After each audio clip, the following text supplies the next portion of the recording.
So Casey, we see how the Royals respond. Yeah, it will be really interesting. And Ali Sitnor is already more central, which is a change from the first half. Just trying to get her on the ball more will be important. And here she is right on cue, trying to thread it through for Mina Tanaka, who I think was too far away from goal even when the Royals were in possession. Right, and if you're not going to dominate the possession game, it's going to be hard to get Tanaka involved. That's what she is so good at. And yes, she can score goals and assists, but she's really good in the run of play as well. I think there's a space that they can take advantage of, which is on their right side, and Moroni is really high. Mina Tanaka, so impressive in the 2025 She Believes Cup. 4 goals, she was the MVP. Japan looked formidable in that tournament. And Jimmy Conrads was watching those games and wondering what he could do to get the most out of Mina Tanaka, who only scored 1 goal last season. And from a style of play perspective, Japan is known for having numbers around the ball. When you play against Japan, you feel like there's 13, 14 players on the field because they just surround where the ball carrier is. And so he talked a little bit about giving her that support where she can play in combination more, because that's when she's at her best. Leon. I don't get it at all. Yep, it's the way it's going to be. Booked for a foul on Dana Footerer.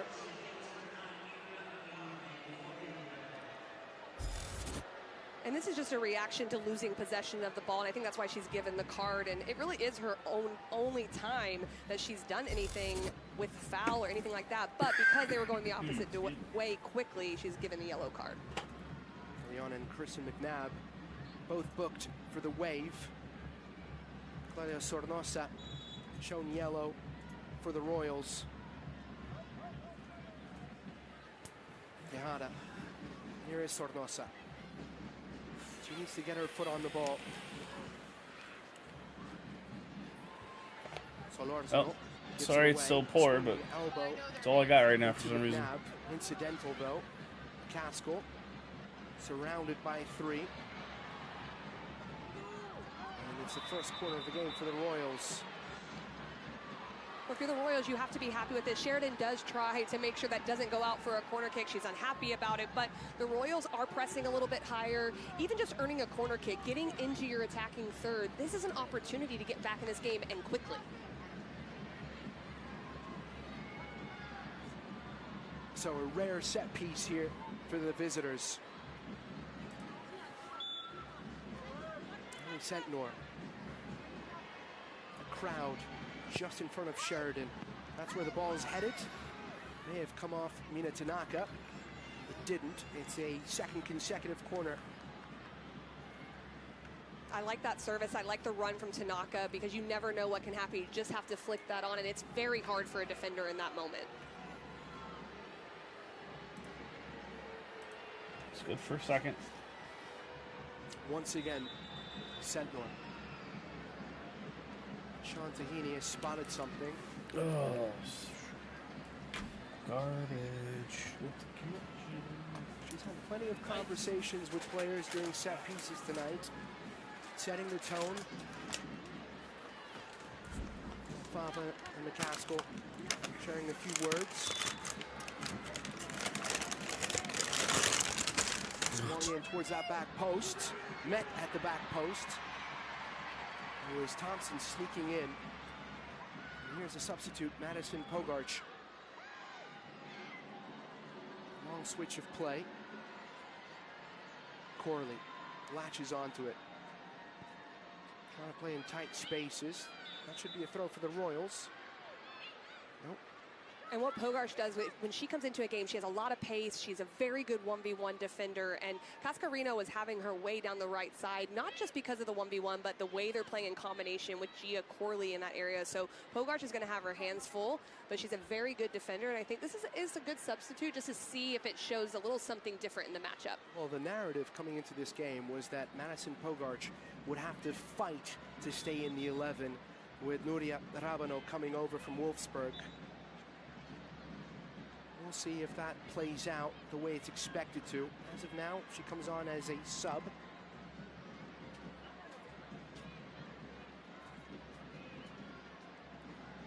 Royals finished 11th.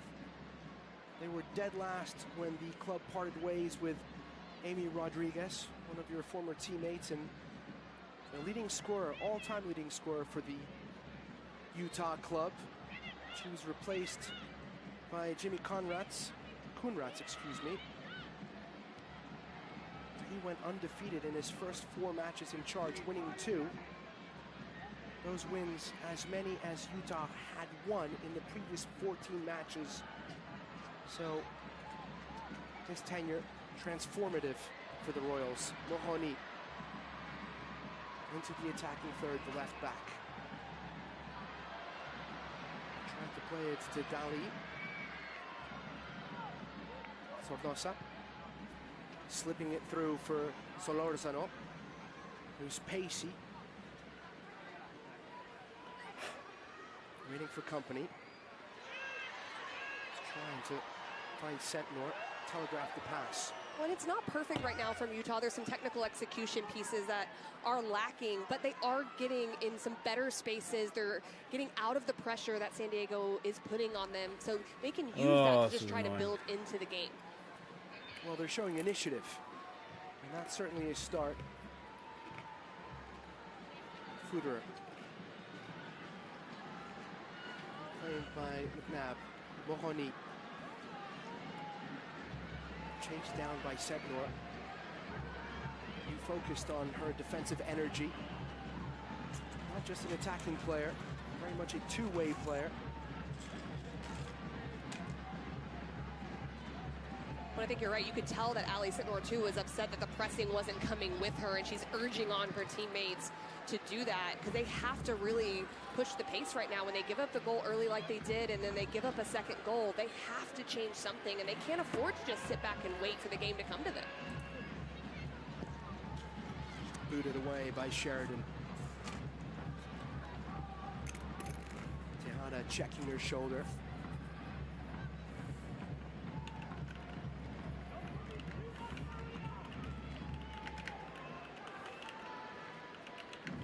Thompson still getting adjusted to her new teammates. Moving from Velarenga. 3 times the Danish champion with the Giant Club. A knock from St. George. But there's runs above the ball. There's a little more initiative, to use the word that you used in there. It takes some time to be able to do that, but they're doing better at it. And I think that they're starting to realize that they're going to have to make certain types of runs in behind just to make the back line of the Wave uncomfortable, and they're adapting to that a little bit in the second half. Looks like a soft foul. Pogarsh. Or did the ball go out of play? Called for something there. Another look at Jimmy Coonrats, just 29 years old, the Belgian, and at his disposal, the second youngest team in the NWSL.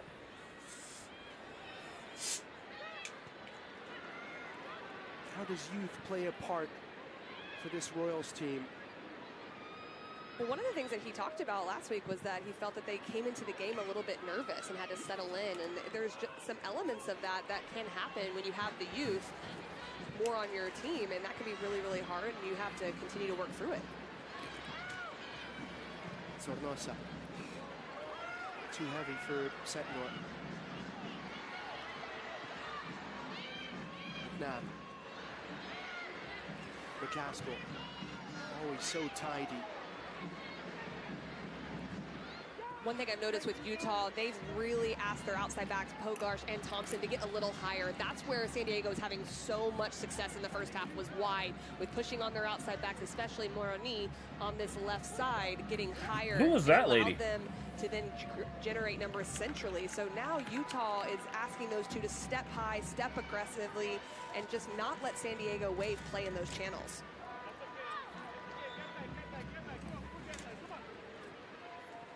Both head coaches pacing their technical areas. We're seeing a little bit of fire from Jonas Eidevall. A hard man to please. That was easy to discern from our meeting with him. Well, I think he's always hungry for more. He wants them to really be in control of games and also just be very stingy defensively as well. So continuing to push the envelope, those are the kind of coaches I love playing for. You don't want to settle in. You want them to be happy with certain aspects of your game, but these players know if they've played well or not, so you keep pushing on. Had a somewhat acrimonious ending to his stint with Arsenal, but watch out. Royals into the attack. Sentinor. Make it a game, Royals. Oh, Sentinor. Well, it's amazing how much power she is able to generate. That's her weaker foot. And she is not even really facing goal. She's just looking for a half yard of space. But this is what you want one of your top players to do. She wants to be a difference maker. She isolates Savannah McCaskill. She gets that half yard just to be able to get the shot off. Yes, it goes high, but this is good for Mally Sentinor. You want to see her with that confidence in shooting from distance.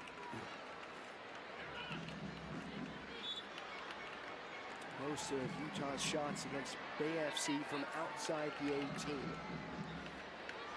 Well, a lot of the way they play and their buildup is creating that central overload 4 against 3 in midfield. That's what they try to do. So a lot of it's not in that wide space. They want to get that advantage centrally and be able to have their opportunities from there.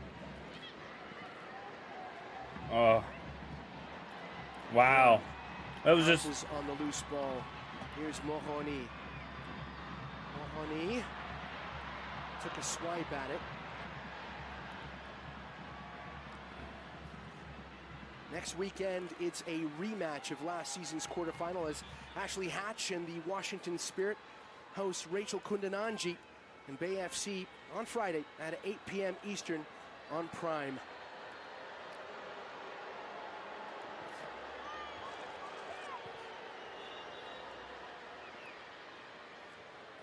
Speaking of Kundananji, Bay with the 2-goal lead over Louisville, who tied North Carolina last week, 1-1. An impressive first half from Racing. Slowed down in the second half. North Carolina, oh man, losing tonight to Seattle. Sentinor untangling herself. Now Mina Tanaka slips it through for St. George.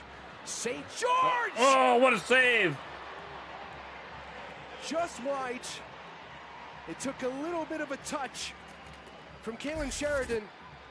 And they're looking to change the point right away. It's Ali Sentinor winning it deep in their end, getting it to Tanaka. She plays the slip ball through to St. George. This is a good opportunity. I like that St. George is looking to shoot when she gets in the final third, looking for the wide area right there, trying to go to the far post, just not quite able to connect well enough, but better from the Utah Royals as they play through midfield.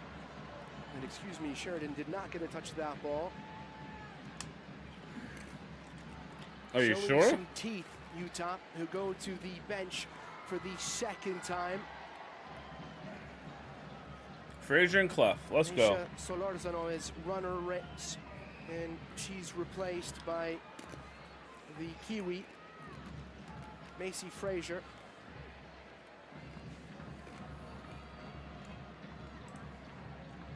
Micaiah Clough also trotting on. So that's 3 moves now made by Jimmy Kunratz. But only 1 substitution window burned. Sorry, I'm eating chips. Nervous habit, I guess. St. George finds Sornosa, who's had a little bit more space in this second half. The ever-willing runner, Yanni Thompson, cutting inside. Oh! Took a little bit of a hip check, and this is a free kick. Give McCaskill a card. Holy cow. Property. It's impatient defending right here from Meroni. Thompson cuts inside, and she's really not going forward and just steps in. When she has that little bit of deception, it draws Moroni in. But this is a dangerous area for the set piece. But I kind of want to rewind back how they got out of there. They're really finding the opposite space right now. It's working for the Utah Royals, and they're isolating wide. There's a good position for Claudia Sornosa.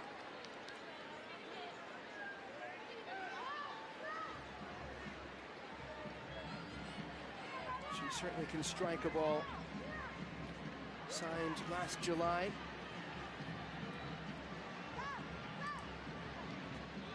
So Sornosa attempting to pull one back at the hour mark at Snapdragon Stadium.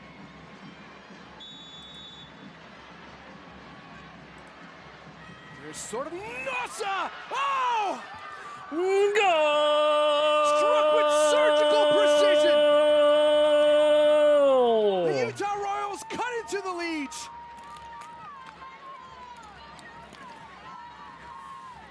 And this is what you want if you're the Utah Royals. It's about moments.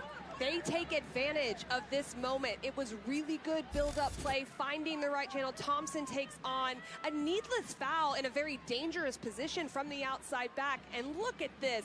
Sornosa just steps up. It is accurate as can be, going right into that near side netting. This is incredibly difficult technically to get up and over the wall and getting away from Sheridan. What a well-struck free kick from the midfielder. World Cup winning pedigree on display. And a lifeline for the Utah Royals.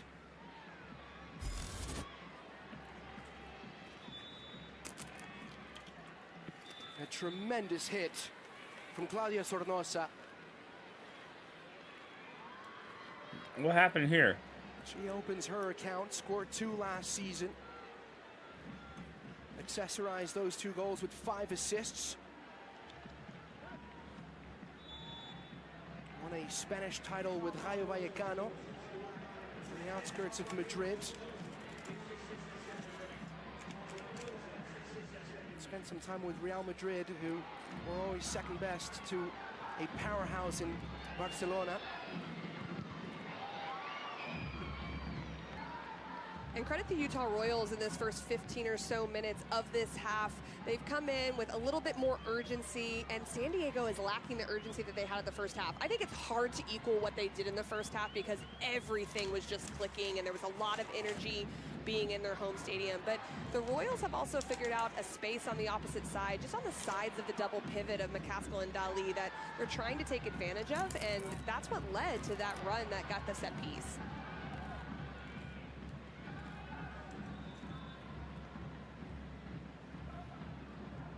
San Diego about to make their first moves.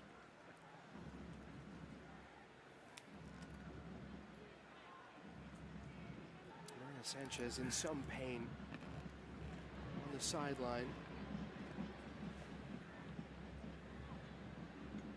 Halftime over there? The 2 players ready to check in. Melanie Barcenas and Yeah, Carusa. Barcenas. And here's a look at the injury. As she was stretching for that ball, she falls awkwardly on her right hand. It gets stepped on at the end there. That was very, very painful.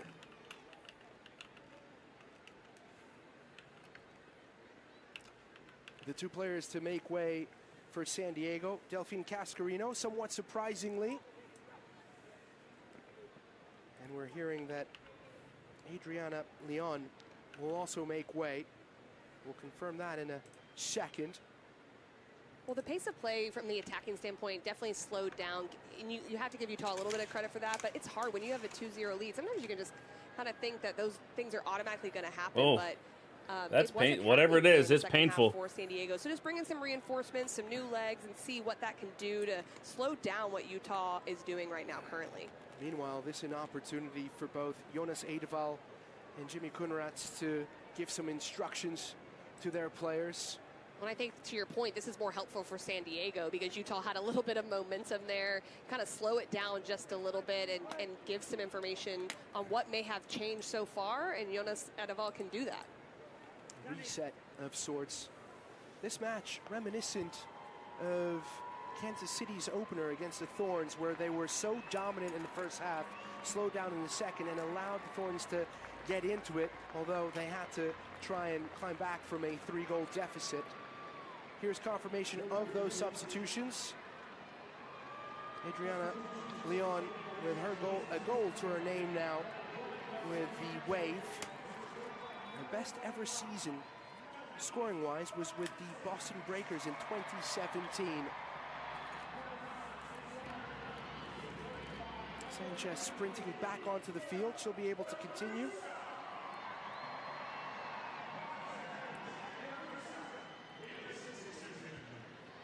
So Kira Carusa and Melanie Barcenas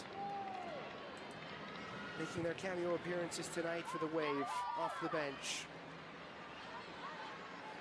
McNabb in the nick of time. Mohoni all the way up to the substitute. Carusa. One back by the Royals. Sentnor. Now one deflected. Good save. Off the deflection. Well, one thing we know about Ali Sentnor is she gets a half-yard of space. She's looking to shoot, especially now with the 1-goal deficit only and not 2. She is looking to get on the half turn, face forward, and make something happen. Mohoni is applying a lot more pressure in this second half, making life very difficult for the Wave, who have labored to build from the back. Corley, dispossessed. It's had her name too often in the second 45. Sornosa, far more impactful in this second stanza. Would have been much better across the field there. Some Just central. unusual poor touches over the last couple of minutes. Poorly fouled here by Del Fava. But that's a mentality shift from the first half. Del Fava stepping in, Tejada the play before stepping in. That was not happening in the first half. So you almost get the sense of they were told, we got to get after it. We have to push the envelope here. We have to have a different mentality, and we have to be aggressive, and they're doing it. So I don't mind that foul in midfield, because that's going to lend itself to being more aggressive higher up the field as well. You're absolutely right. The Royals didn't make much of a battle out of it.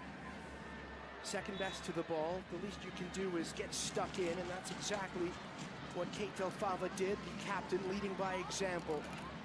And with that mentality, they're reading the service a little bit better now, too. They're understanding the spaces they're trying to get into, the and stepping aggressively.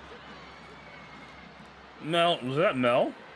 Foul committed by Barcenas. Bumped her. Only 17.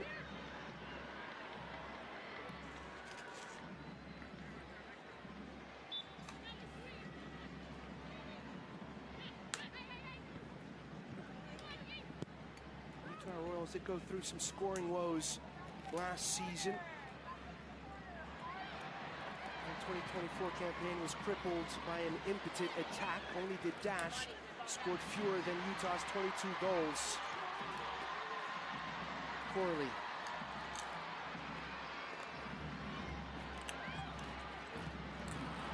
Can hear the footsteps from St. George. He has been inexhaustible down that left flank. Really good signing, 1-year contract, coming over as a free agent after her deal with the Courage ran out. Yeah, she's a player that can run in behind. We saw it last week with the goal that she did score. She has a good finishing what touch, control. She also comes back and defends very well for the Royals. Del Fava, lots of space to maraud into. Heading into unfamiliar Loads of territory. green. Thompson. Sornosa. Oh, lovely give and go. Sornosa. Tanaka.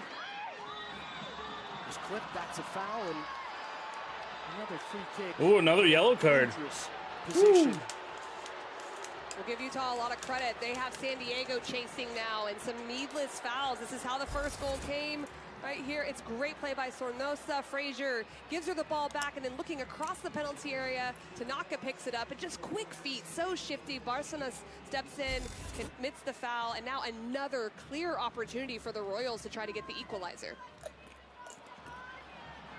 So Barcenas' first involvement, getting booked. And Sornosa, well, you saw what she did not 15 minutes ago, a little less than that.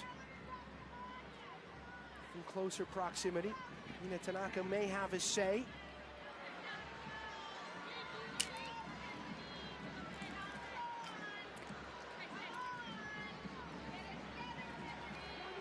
Can only go so wide, eh?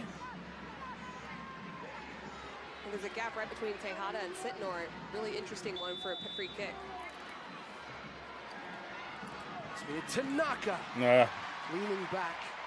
That was always going to sail over. A chance, Ghana begging. And it's so incredibly hard because the margins are so small of delivering on a free kick from that distance, and you want to get it up and over the wall, but you just don't technically quite execute it. It is going to sail over like that. But for Utah, so much better play in this second half, starting to make San Diego really uncomfortable with their possession higher up the field. It was very well won by Pogarch in the clouds. Fuderer. Ketel Fava.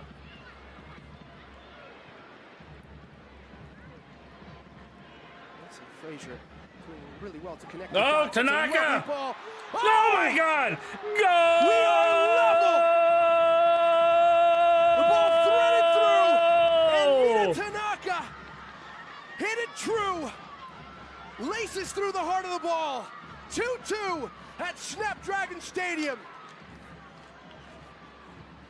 Give Utah credit. They have completely flipped the script. Look at the movement right here. One-touch play, getting forward, combining, drawing out Dali, and the turn from Ali Sitnor, the pace of pass to Tanaka, and look at that finish. Sheridan's coming hard, but this is a great against-the-grain ball from Ali Sitnor. A wonderful finish. She just knows at the last moment she's got to lift this because Sheridan is coming very hard to close down the angle. A wonderful goal from the Utah Royals. That's the connection that Jimmy Kunratz wanted to see. Sentnor to Mina Tanaka. A perfectly weighted pass from the 21-year-old. First pick in the 2024 draft.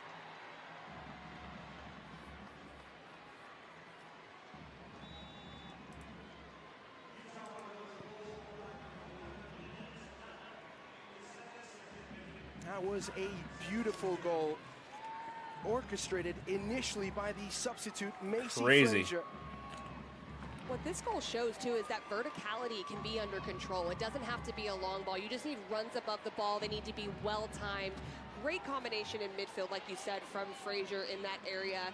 And then you allow that tandem of Sitnor and Tanaka to take over. Everything had to be technically perfect in that moment, and it was. Well, you called it. You said that Jimmy Kunratz was going to make the right adjustments at the half. He's done exactly that. Somewhat of a Midas touch for the Royals. Moroni. And Jimmy Kunratz definitely demonstrated last year when he came in that he could make those adaptations, and give credit that the players buy in, they do it, they're executing it, and there's a difference.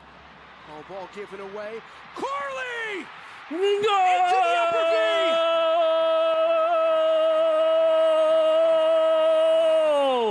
Holy cow. A gift from the Utah Royals, which Gia Corley unwrapped with gusto. San Diego back in front. Oh, look at that, a little sass from Corley. Love that. Elation for the fans here in Snapdragon, but absolutely gut-wrenching from Andy McGlynn, playing that right up the middle, and a great finish. They try to recover. You can see how disheartening that is for them right after getting the equalizer. Now the fans are in it. It's incredibly hard. Can Utah make their way back into this game? It's going to be difficult, but they've already done it. 2 goals in as many games. And she's already claimed an assist tonight as well. Remember the name, Gia Corley. Are you not entertained?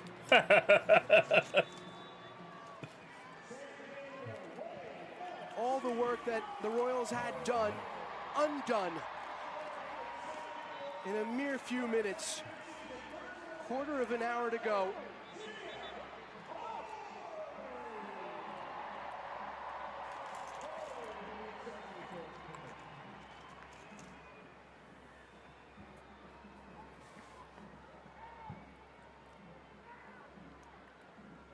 Another move here for San Diego.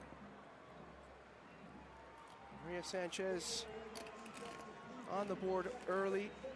Corley with the assist on that goal. Both players making way. Mackenzie Roby, one of the subs.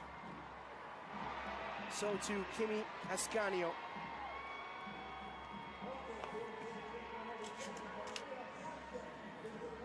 veteran and a player still learning her footballing alphabet at the age of 17.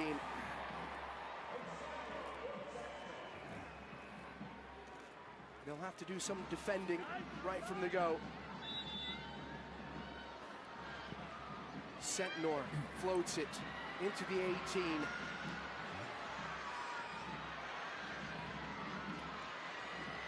Frazier with a shot blocked. Thompson comes away with it. Closed down by Ascanio. Right idea, just a little bit too heavy the pass. The Royals pushing up their lines, trying to peg back the wave. Well, it's certainly a game of momentum, and San Diego completely flipped it after that second goal, and that third goal for San Diego, that is very, very important. You saw Gia Corley come off, but what a game she has had. Now Utah is going to have to figure out, okay, we have figured out some spaces on the wide side to change the point. Is that still working? Can we draw fouls? What can we do to try to get back in this again? Oh, this is dangerous. Anna Lundqvist playing with fire.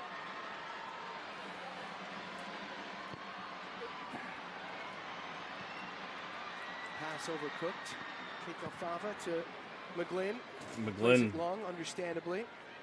Well, the DNA of both of these teams is possession. You can see it, and sometimes it can hurt you if you make mistakes. Almost happened on the other end with St. George pressing as well. But they live and die by that, and that's how they want to play. They want to have that possession and control the game. Ascanio.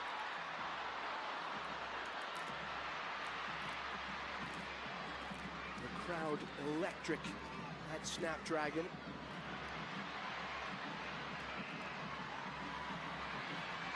Roby. Calmly by Thompson. Hogarth gives it away. Arsenis trying to get onto it. And that's a foul. No. High boot. What? Bringing down Kimi Ascanio.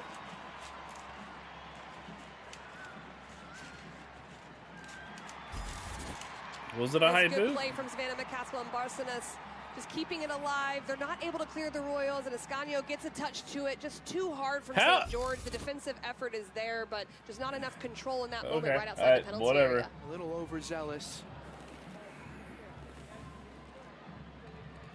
But there's an intensity from Bianca St. George's game that you simply cannot take out of her.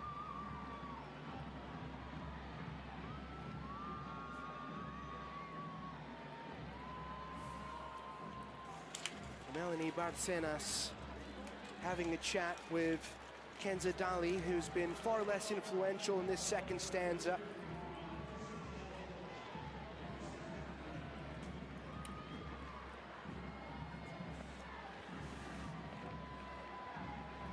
Dali has taken responsibility for most of the Waves' free kicks tonight.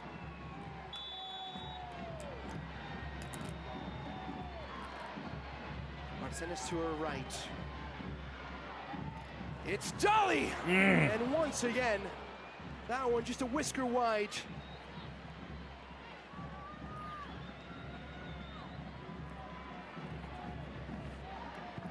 You can kind of tell just from where all the free kicks and set pieces are coming from, but both teams, these two teams love to play centrally, love to play in combination, and it's very hard to defend, and that's why they're getting rewarded with these fouls right on top of the penalty area on both sides. St. George, Tanaka, slip it through for Sentnor. Ascanio.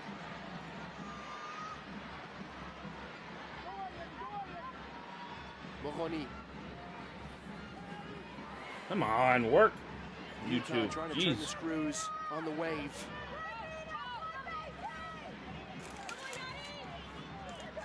Pressing frantically. Mohoni skipping by two. Lots of space here for Ascanio. Out to Carusa. Excuse me, Mackenzie Roby. Roby trying to make inroads.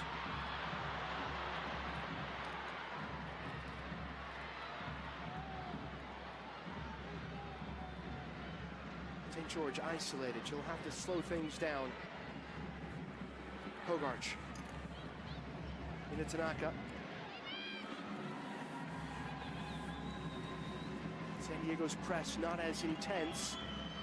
Yeah, there's just a more I have no idea what is ball up with from YouTube Utah, today. so there's kind of this push-pull of if you look more comfortable on the ball, if you could solve pressure, it just puts a little bit of doubt into the pressing mentality of your opposition, which has happened a little bit here in the second half, and it just gives them that maybe that extra yard of space, that extra second they need to build.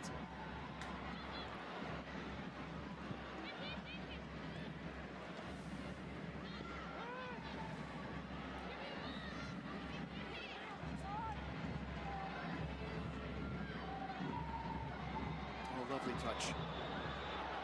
Fuderer. When the foul is called and Michaela Clough draws it, I want to go back to Mandy McGlynn. I like that she's still trying to break lines with those balls, and it was unfortunate what happened for the third goal, but you want your goalkeeper to get confidence, and I love the resilience of her. It's the right decision to play into Michaela Clough, and she does well to draw the foul from Dali. That was Clough opening up her hips, receiving that ball.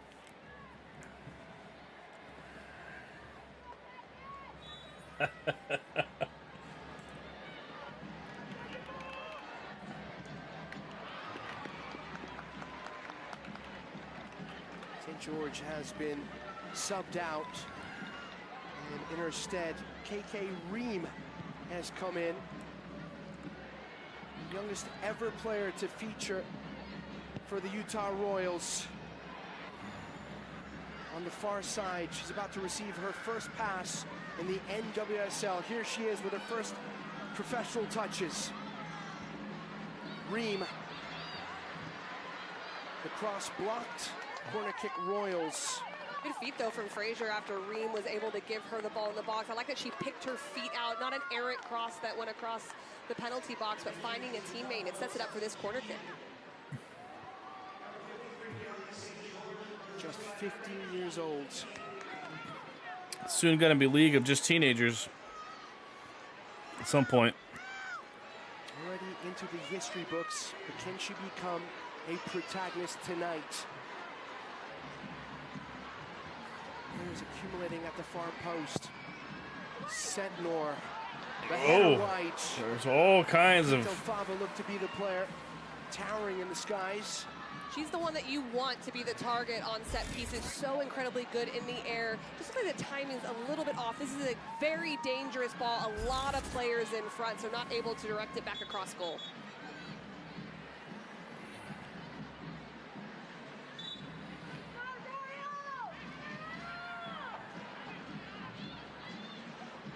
Kaylin Sheridan wanting to go long. Won by Ream. Fava took an elbow to the face, inadvertent.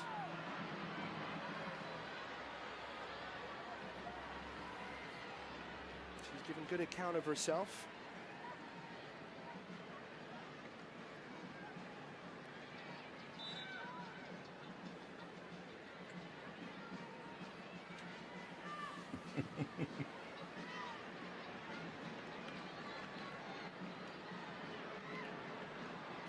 Keeping it in play. McCaskill giving it away. Tanaka, Sentnor, let it roll, but too far away. Dali navigating tight spaces. Chased down by Macy Frazier. With the Wave keeping their heads about them. Roby. Away from Ream. Hogarth winning the ball back. Tanaka. Ream. Oh. And since that third goal, San Diego Wave has really condensed the space in front of their back line. That's where Ali Sentnor was having a lot of success. And now she's got 2 and 3 players around her, making it difficult for Utah to generate anything going forward. McNabb. Mokoni. McCaskill away from the challenge. Foul committed and a booking here. Michaela Clough. But there has to be a mentality to press. It is a foul, 100% from Clough, stepping in just a little bit too late and reading the service, but the pressing mentality from Utah has to be there if they're going to try to get an equalizer in these final minutes. Savannah McCaskill so composed, though. Anticipated the contact, protected the ball, took the foul. Even if Utah come away losers tonight, you have to look at Jimmy Coonrats and the changes that he made at the half to stem the tide. Ultimately, the would-be offsides. Winner, the result of a mistake from Manny McGlynn. Well, there were definite adaptations that happened, and I think they were able to build into that box midfield a little more with Ali Sentnor and Tanaka, and it definitely made a difference. Now, they stepped up in big moments, too. That free kick by Sornosa, really important, because it instills belief in the team that they can start to come back. Bluff. Sentnor. Back to Clough.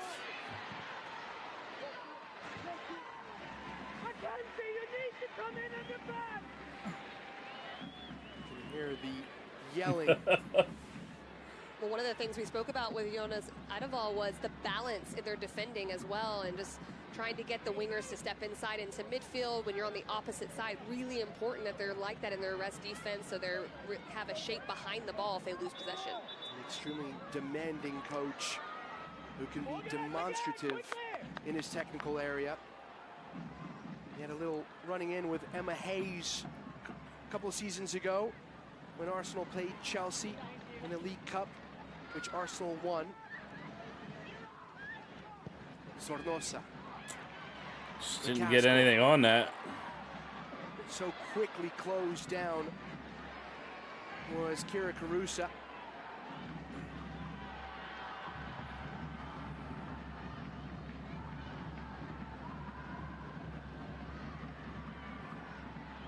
If you're a San Diego Wave fan, you're so happy to see these goals. 3-in-1 match when they had so many troubles scoring last season. Here's a shot from Ascanio.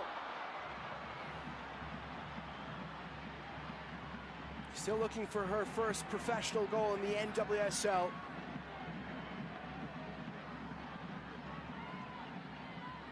San Diego underperformed their XG by 13 goals last season. Yikes. Yeah, for anyone watching this game, it's incredibly entertaining, and it's great possession football as well. No. Pass was anticipated. Sheridan put that in the stratosphere. Hogarth. Her inclusion has also made a difference on that left side. She's done incredibly well there. She's oh my Lord! She just gets called for the foul, but she's aggressive. She plays on the front foot, stepping and condensing space. I think that's exactly what they needed. Utah now exhausting their substitution windows.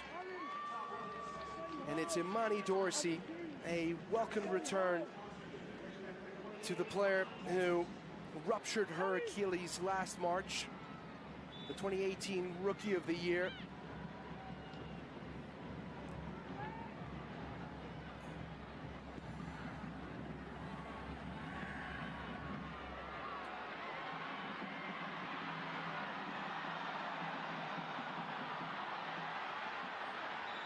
Roby, tenacious, trying to win back that ball.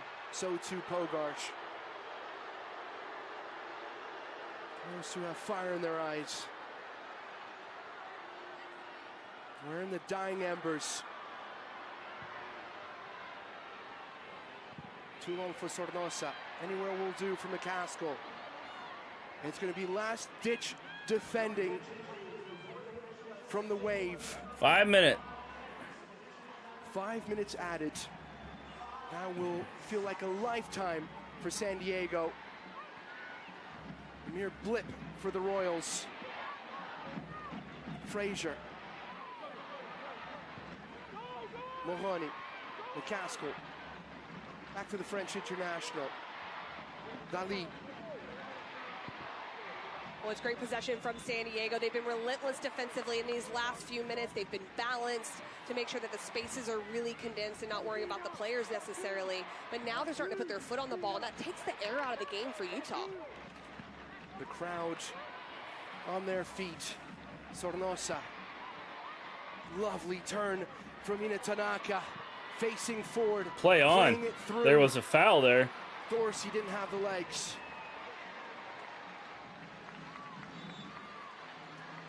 She getting rewarded a free kick. The last substitution for Jonas Eidevall. Whoa. Trinity Armstrong to solidify the back line. The 22 players on the field right now will see this one out. Inexhaustible Hanna Lundqvist, deserving of her rest.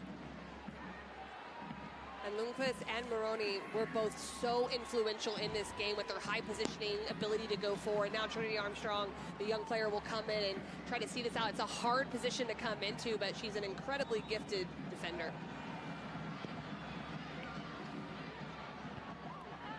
So many momentum swings in the second half. The Wave dominant in the first half, suffocating the Royals, scoring to the Utah, coming out of the gates ravenously in the second 45. They find themselves behind. Good move. Hogarth.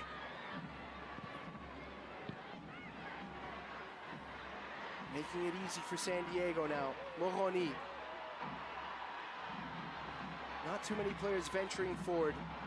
Moroni skipping through two. Tejada coming across, putting out the fire.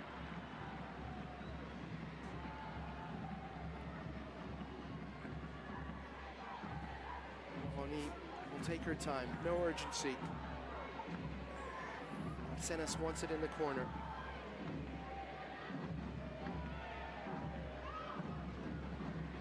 Mahoney keeps it in play. Not sure that was a wise decision. So incredibly comfortable in possession, but you're right. Maybe keep it down there and just continue to possess in that attacking final third if you're San Diego. Sornosa. Hogarth. Numbers flooding forward in yellow. Oh, good touch.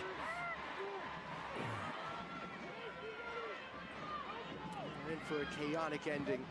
McNabb clears it away. Del Fava. Clough. Dorsey. She needs help, team. Macy Frazier back to Dorsey. Ball ricocheting. Sentnor. Oh. Handball! Handball! Oh, handball! And a pause here for a Oh, check. would this not be something comical? May have been the culprit. Gazing at the referee, waiting for the decision. Tense moments right now, isn't it, Eric, when you have something like this where there is a check potentially coming, or at least that's what Utah Royals are hoping for. I'm feeling tense right now. Tanya Voigt. Card to the ref, or the coach. Card to the coach. Meanwhile, Jonas Eidevall will be booked for his protestations. He's refed a really good game, Sean Tahini. Consistent in her decisions. Play on. Wow. Sentnor. No. 30 seconds to a minute here. Scania brought down. Why foul there? Oh, yes. And San Diego has done really well these last 5 to 8 minutes. It's a pretty intense game. Utah really trying to go end to end, but San Diego has made some really good decisions in possession. They've been smart defensively of how they've organized themselves, but still haven't lost that edge of wanting to be combative.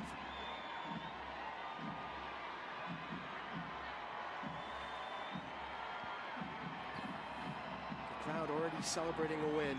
It's not over yet. Sornosa, Frazier, Dali. Soon. Barcenas needs to take it to the corner. The throw will be Utah's.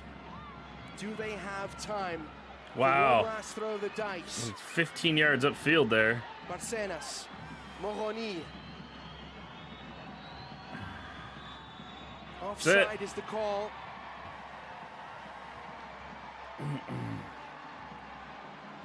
Eidevall pointing at the clock, and that is it.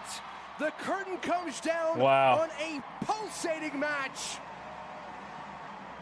The San Diego Wave get their first win of the season in front of a home crowd. Gia Corley with the winner in the 76th minute. This game had everything, didn't it? It was exciting, it was controlled in a lot of ways, great possession, two teams that really want to control the game, and lots of goal-scoring chances. You saw it off set pieces in the run of play. Just a very entertaining game overall. Momentum swing after momentum swing. The match living up to the billing. Celebrations for San Diego. The winner scored by Gia Corley, her second in as many games as it ends 3-2 for the Wave.